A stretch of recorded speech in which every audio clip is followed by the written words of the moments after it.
ایک بزرگ کا واقعہ ہے کہ وہ کاروبار کے لیے، روزگار کے لیے ایک بار کسی جنگل سے گزر رہے تھے اور کام کے لیے گھر سے نکلے تھے۔ عبادت گزار بھی تھے مگر ظاہر روزی بھی کمانی تھی۔ مگر اچانک انہوں نے ایک منظر دیکھا کہ ایک لومڑی ہے، بڑی فربا ہے، تر و تازہ ہے، اور اس کے ہاتھ پیر بھی نہیں ہیں اور وہ اندھی بھی ہے۔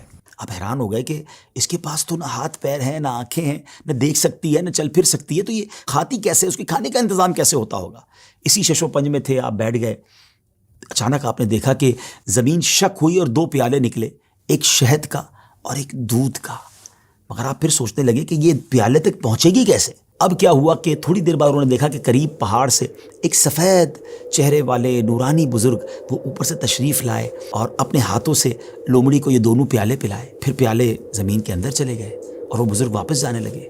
تو یہ جو عبادت گزار شخص تھے، بزرگ تھے، یہ دوڑے اور جا کر ان کا دامن تھام لیا کہ حضور آپ تعارف تو کرمائیں، آپ کون ہیں اور آپ کیوں یہ آئے تھے اس لومڑی کو یہ کھانا کھلانے؟ تو انہوں نے کہا کہ میں اللہ کے فرشتوں میں سے ایک فرشتہ ہوں اور میری ایک ڈیوٹی ہے کہ میں صبح و شام یہاں پر آؤں اور اس لومڑی کو اپنے ہاتھوں سے جو غذا ہے وہ کھلاؤں۔ ان بزرگ کی تو جس کو کہنا کہ طبیعت ہی چینج ہو گئی کہ جو رب اس لومڑی کو اس حالت میں بھی روزانہ رزق دے سکتا ہے تو وہ تو مجھے بھی رزق دے گا، مجھے کیا ضرورت ہے کام کاج کے لیے تکلیف اٹھانے کی؟ آپ جنگل میں چلے گئے اور اللہ کی عبادت میں مصروف ہو گئے، کئی دن عبادت کی، 7 دن ہو گئے مگر کچھ کھانے کو نہ ملا، بھوک سے برا حال ہو گیا۔ اللہ کی بارگاہ میں فریاد کی، میرے مالک مجھے بھی تو کوئی لقمہ غذا عطا فرما، اب بھوک برداشت کرنے کی طاقت نہیں ہے، یا میری روح قبض کر لے۔ اللہ کی طرف سے یہ ارشاد ہوا، یہ پیغام ملا کہ اے میرے بندے اپنے ہاتھ سے کماؤ، کسب حلال کرنا ہے، کوشش کرنی ہے، خود بھی کماؤ اور محتاجوں کو بھی کھلاؤ۔ جب اللہ کریم کی طرف سے یہ حکم ملا تو پھر ان بزرگ نے کیا کیا؟ پہاڑ سے اتر گئے